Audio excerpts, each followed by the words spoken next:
ሜቲ እቺ ልጅ እስኪ አታምሩ? ማናት? አቤት ውበት! እንዴት አባቷ ነው የምታምረው! በእግዚአብሔር ቢኒ እስኪያት። ውይ ስታምር!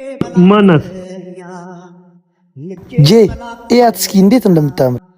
አታምርም፣ በጣም ነው የምታስጠላው። አረ በእግዚአብሔር በደንብ ያት። አላይ ማየት አልፈልግም። እንደውም እኔ ልሂድ። ቆይ አንተ ምን እያደረክ ነው እንዴ? ምን አደረኩ? ኧረ እባክህ ቀልደኛ። አሁን ብዙ ሳጥር ተከተላት። ጄ ስሚኝ፣ ቆይ ምን ፈለክ? ወዴት ነው? ወዴትስ ብሄድ ምን አገባ? እኔ ለማን ጥላሽ? ስልክ ላይ ላለችው ቆንጆ ልጅ። ስልክ ላይ ያለችው ቆንጆ ልጅ ኮቺ ነች። እሷ ደግሞ ወዴትም ጥላኝ አትሄድም። የምርህን? እናሳ ካንቺ ወዲያ ቆንጆ አለ እንዴ? ሁለተኛ ግን እንደዚህ አይነት ቀልድ እንዳትቀልድ እሺ። መቼም አልደግሞም።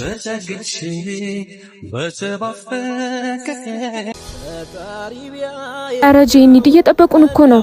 በቃ ጨርሻለሁ። አቀብዬ መመለስ ብቻ እኮ ነው። ይሄን ውበት ይዘሽ ግን እንደዚህ መሆንሽ ይገርመኛል። ሁሉም ሰው የራሱ የሆነ ውበት አለው። የኔ ውበት ደግሞ ከባሌ ጋር ደስተኛ መሆን ብቻ ነው። አተበኩና እንብላ እንጂ በሉ እናንተ። እኔ ሚስቴን ጠብቃታለሁ። በህይወትሽ ደስተኛ ነሽ? በጣም ደስተኛ ነኝ። ከዚህ የተሻለ ህይወት ይገባሻል። አዎ፣ ግን ጊዜው ሲደርስ ሁሉም ነገር የተስተካከለ ይሆናል። እዚህ ጋር ቀብዬው ልምጣ? እሺ በቃ ቶሎ በይ። አረ ይኸው መጣችልህ።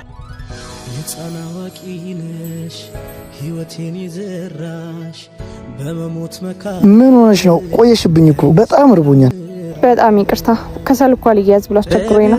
ሰማይ ላይ ማለዳ እንደ ወጣይ ፀሐይ ፈንጥቃ ኩልል እንጂ የራስሽ ጉዳይ። ፍቅርሽ አይጠገብ አይበቃ አይኖርም የሚያሸሸው ልቤ ያንቺን ፍቅር ከቶ የሚያከስመው ልንገርሽ ሁሉ የሚያስታውሰኝ የያዝኩት ወርቅ አልማዝ መሆን። እውነተኛ ፍቅር ግን ደስ ሲል ማለት ቶቶ አንተ አይገባም። ዝም ብለው ደሙላ